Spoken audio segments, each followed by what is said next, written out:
En français, peut-être. Merci beaucoup, chers amis, messieurs les modérateurs.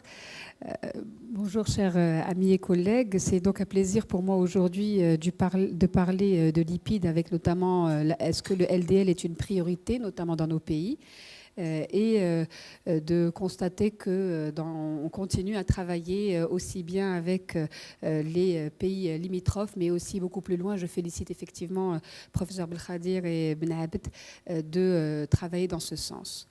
Donc, j'ai quelques déclarations de conflit d'intérêts.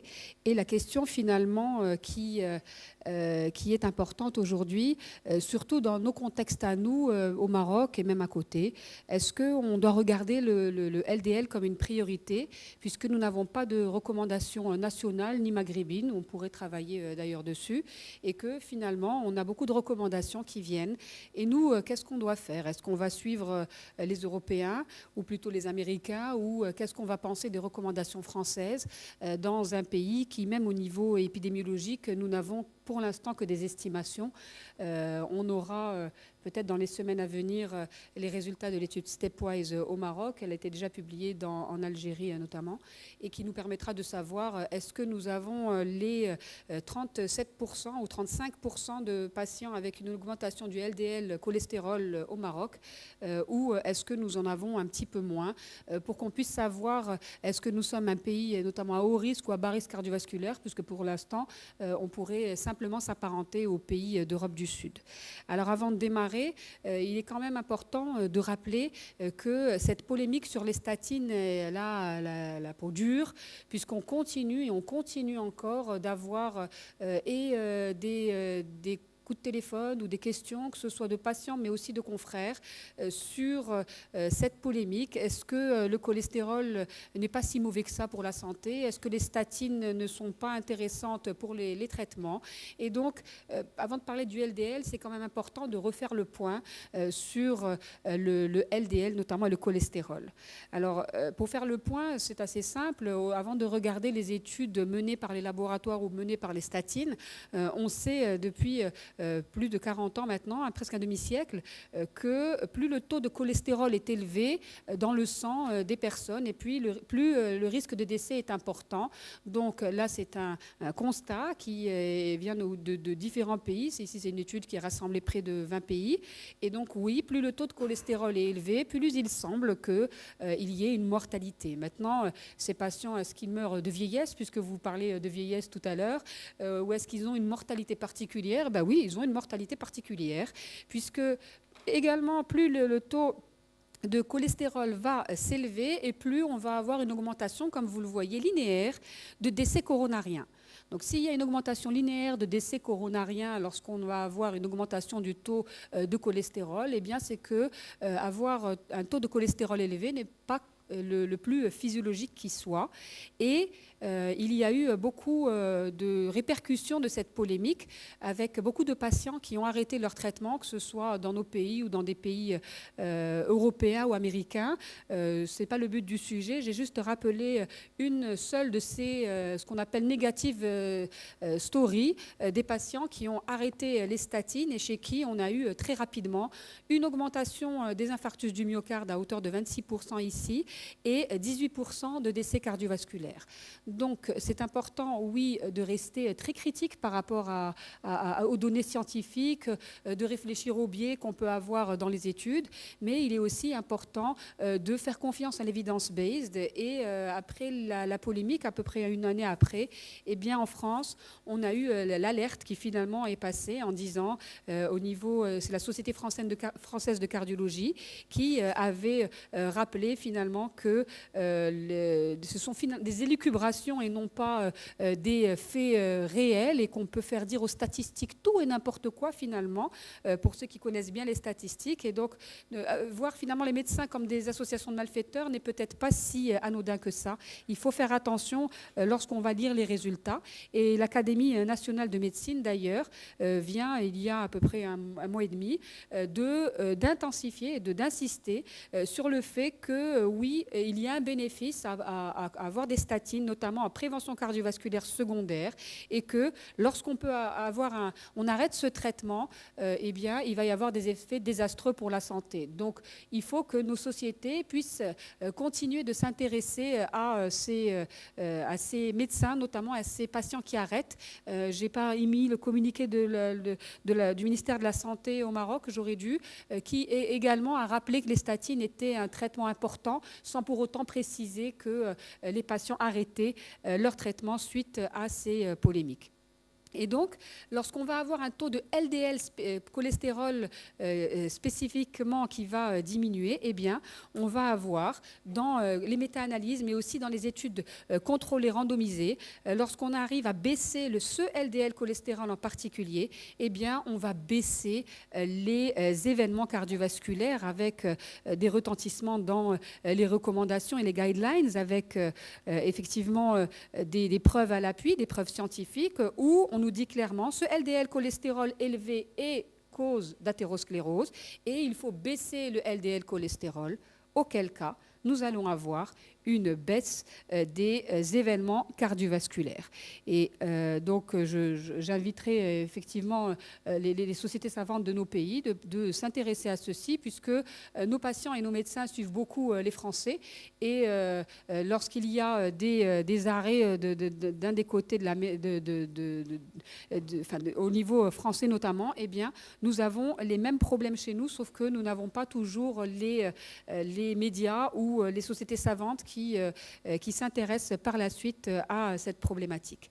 Alors, un peu plus tard, après 2016, on a la Société européenne d'athérosclérose qui a regardé justement spécifiquement les LDL. Est-ce que ces lipoprotéines sont une cause directe ou non des maladies athérosclérotiques? Et à travers cette publication, on peut dire que oui.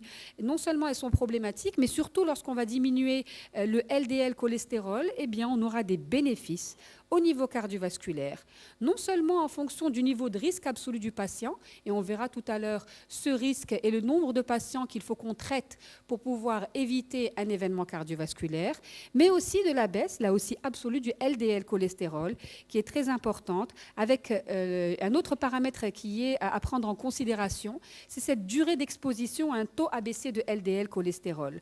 Donc, on va voir tout à l'heure, les Européens ne fixent pas de taux et d'objectifs pour le LDL cholestérol et ils vont plutôt installer une statine en fonction du profil patient.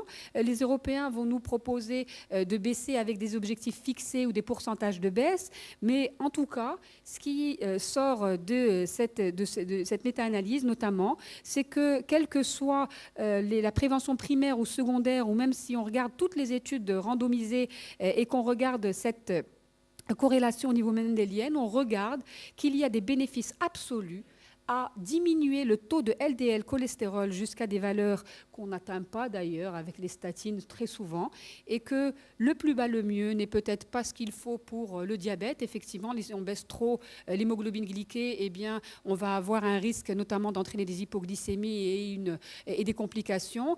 Il ne semble pas être judicieux non plus de baisser la pression artérielle chez tout le monde avec les mêmes taux. Là aussi, on sait bien qu'on peut avoir pour certains patients ce risque de complications, mais au niveau de la baisse du LDL cholestérol, ici, on a regardé est-ce que c'était pertinent de traiter des patients pour pouvoir sauver des patients d'événements cardiovasculaires.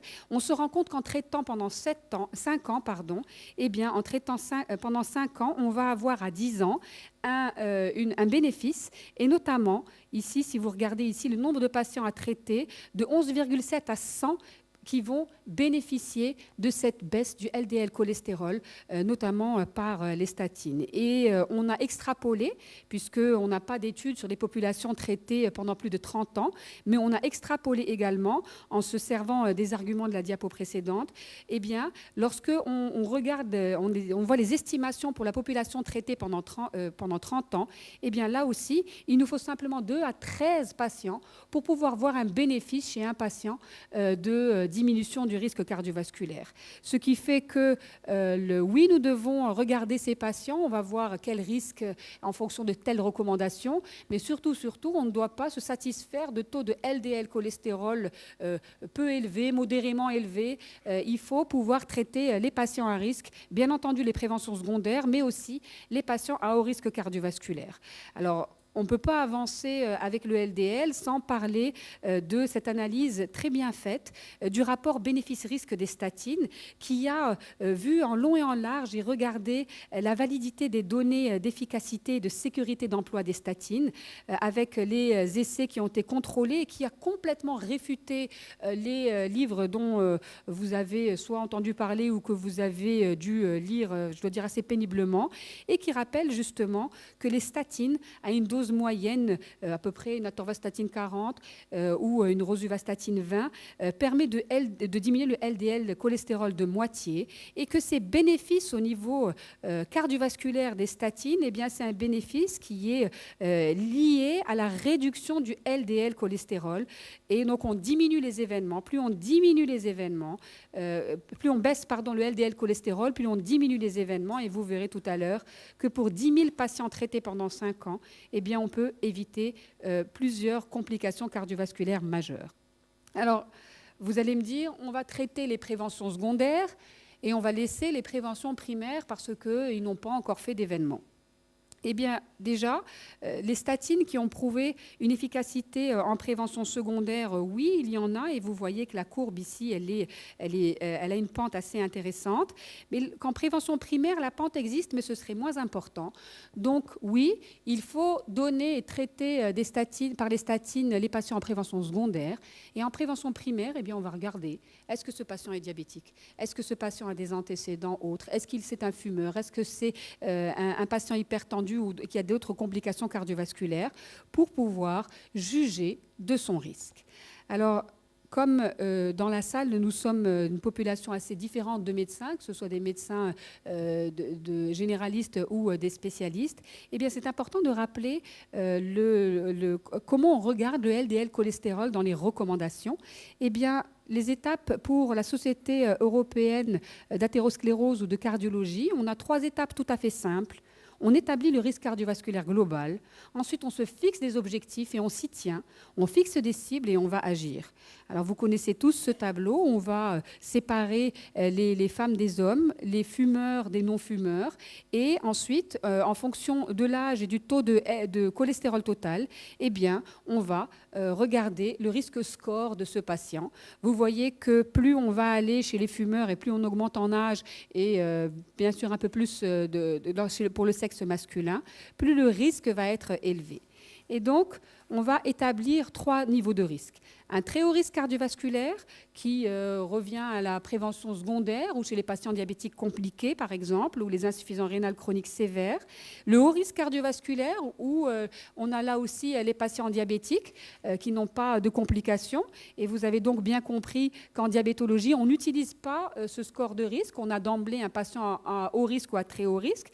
Et enfin, les risques modérés ou faibles. Et en fonction de votre niveau de risque, on va vous établir un taux de LDL cholestérol. Est-ce que votre taux de LDL cholestérol doit être inférieur à 0,7? Mais il y a des patients, je pense qu'on n'en a pas beaucoup dans les pays du Maghreb, en tout cas j'en vois pas beaucoup, vous me direz votre avis, qui ont d'emblée un taux basal de LDL bas. Et ce taux basal de LDL bas, par exemple à 0,6 g par litre, on peut en trouver pour certains, qui seraient en prévention secondaire. On ne doit pas se satisfaire du taux, puisque vous le savez, les LDL petites aidances sont très hétérogènes. Et dans ces cas-là, eh bien, il va falloir diminuer à moins de 50% le taux de LDL initial. Les Américains ont une attitude tout à fait différente, où on va plutôt trouver des indications au traitement par statine avec 4 groupes que je vous ai traduits ici, où on a les patients qui ont une athérosclérose et chez qui on va prescrire une statine d'intensité élevée ou modérée, et les patients qui vont avoir notamment les taux de LDL cholestérol supérieurs à 1,9, c'est pour surtout les hypercholestérolémies familiales. Et j'engage justement la salle à regarder quel que soit l'âge du patient, quel que soit son niveau de risque? Est-ce que le taux de LDL, cholestérol spécifiquement, est supérieur à 1,9 g par litre? Auquel cas, on ne peut pas laisser ces patients à des taux pareils. Il faut les prendre de façon spécifique et regarder l'hypercholestérolémie familiale. Et donc, pour les Américains, et d'ailleurs aussi les Anglais avec le NICE, nous allons traiter avec ces profils patients à risque avec une statine d'intensité élevée. On a atorvastatine et rosuvastatine notamment, ou des statines d'intensité modérée, ces patients en fonction de leur risque cardiovasculaire. Alors, il est intéressant de voir que dans un même pays, on peut avoir différentes recommandations, et les endocrinologues américains sont allés encore plus loin en parlant d'un risque extrême. Et ce risque extrême, oui, ça peut être la prévention secondaire, mais ça peut être aussi des patients qui vont avoir des angores instables, par exemple, et malgré qu'ils aient un taux de LDL très bas sous traitement. Et auquel cas, on a un objectif non seulement de LDL cholestérol qui est encore plus bas que dans les recommandations européennes, où vous voyez ici à 0,55 g par litre pour le risque extrême et 0,70 g par litre pour le risque très élevé, et où on parle également du non-HDL cholestérol et de l'ApoB qui ne sont pas retenus par les Américains. Alors, si on revient aux recommandations françaises, eh bien, on a eu une fiche mémo très intéressante qui a été publiée il y a un peu plus d'1 an, qui a justement mis en exergue ce taux de LDL cholestérol supérieur à 1,9 g par litre, où on se doit de chercher l'hypercholestérolémie familiale hétérozygote, avec une prise en charge qui est spécifique, avec notamment aussi le dépistage des apparentés du premier degré, mais surtout de rappeler qu'au-delà de 20 ans, eh bien, à ce moment-là, chez ces patients qui ont déjà un risque cardiovasculaire très élevé en prévention secondaire, eh bien, on va traiter de la même façon que ces patients qui ont une hypercholestérolémie isolée. Et le traitement également est identique, avec des objectifs qui sont là également jusqu'à 0,7 g par litre, en intensifiant le traitement hypolipémiant. Et donc, ce LDL cholestérol va nous servir non seulement pour pouvoir dépister les hypercholestérolémies familiales, il va nous servir également pour pouvoir donner un niveau de risque à ces patients, et également comme seuil, si vous décidez de suivre les recommandations européennes. En tout cas, la plupart des endocrinologues au Maroc le font. Les cardiologues sont assez mitigés. Ils sont plutôt des statineurs comme les Américains en fonction du risque du patient. À ce moment-là, eh bien, en plus de la diététique, bien entendu, qui est importante, l'activité physique, mais qui n'est pas suffisante, à la différence du diabète de type 2, qui n'est pas suffisante pour les patients avec une dyslipidémie, eh bien, nous allons prendre en charge ces patients pour baisser le LDL cholestérol avec une statine, et on peut baisser et ne pas avoir peur de baisser beaucoup. Là, j'ai pris une partie de l'étude IMPROVE-IT qui a utilisé les PCSK9 inhibiteurs et qui ont diminué jusqu'à 0,3 g par litre le taux de LDL cholestérol en continuant à avoir ce bénéfice au niveau cardiovasculaire. Donc, lorsque nous avons ce très haut risque, eh bien, ce très haut risque cardiovasculaire, si on prend un taux de base, par exemple, à 0,7 g par litre, eh bien, il faut baisser de 50% et ne pas avoir peur de retrouver 0,35 g par litre. Combien de fois nous avons des appels de médecins généralistes qui nous appellent en disant « Ouh là là, le taux de mon patient de LDL est à 0,4 ». Est-ce que c'est bon? Est-ce que j'arrête la statine? Eh bien, non seulement il ne faut pas arrêter de la statine si l'indication était bien posée, mais également lorsqu'on nous demande de baisser le taux de LDL cholestérol de 50%, eh bien, on ne revient finalement qu'à 2 types de statines, la Torva 40 ou 80 ou la rosuvastatine 20, qui, en règle générale, en moyenne, vont baisser les LDL cholestérol de plus de 50%, avec une place qui reste pour les autres statines, comme la simvastatine 20 ou la rosuvastatine 5 ou 10 ou encore la torvastatine 10, mais qui sera à ce moment-là destinée à des patients chez qui vous ne visez pas plus de 50% de diminution du LDL cholestérol. Alors, comme nous sommes dans une des conférences qui parle aussi de diabétologie, la question qui nous revient toujours, c'est, bien oui, je vais traiter mon patient en prévention primaire parce que peut-être il est à haut risque par statine, mais est-ce que je ne vais pas lui induire un diabète? Eh bien oui, toutes les statines ont un risque d'augmenter l'incidence du diabète. Et donc, en valeur absolue, il va nous falloir traiter des patients pendant 4 ans avec une statine. vous allez traiter 255 patients pendant 4 ans avec une statine pour qu'un de vos patients ait un diabète. Mais pendant ce même temps, si vous avez traité ces patients, toujours en valeur absolue, vous aurez évité un peu plus de 5 décès ou infarctus du myocarde et à peu près 5 AVC ou des gestes de revascularisation. Donc pour une maladie diabétique qui est dépistée facilement, rapidement chez ces patients que vous allez suivre, eh bien, vous voyez bien que le bénéfice, il va clairement vers la mise en place des statines, mais qu'il faut regarder et peser l'indication lorsqu'on est en prévention primaire. Et donc, ce rapport bénéfice-risque aussi des statines à forte dose, puisqu'on nous incrimine beaucoup pour baisser le LDL cholestérol, on utilise des statines à forte dose. Eh bien, là aussi, cette belle étude a regardé lorsqu'on allait traiter 10 000 patients pendant 5 ans, eh bien, lorsqu'on était en prévention secondaire, on évitait 1000 événements cardiovasculaires graves et en prévention primaire, c'était 500 événements chez les patients à haut risque. Donc, il faut regarder le risque des patients avant d'établir, notamment en prévention primaire. Et en parallèle, il y aura des effets indésirables comme tout traitement. Il n'y a pas un traitement anodin. Eh bien, on peut avoir 50 à 100 douleurs musculaires avec à peu près à l'intérieur 5 myopathies.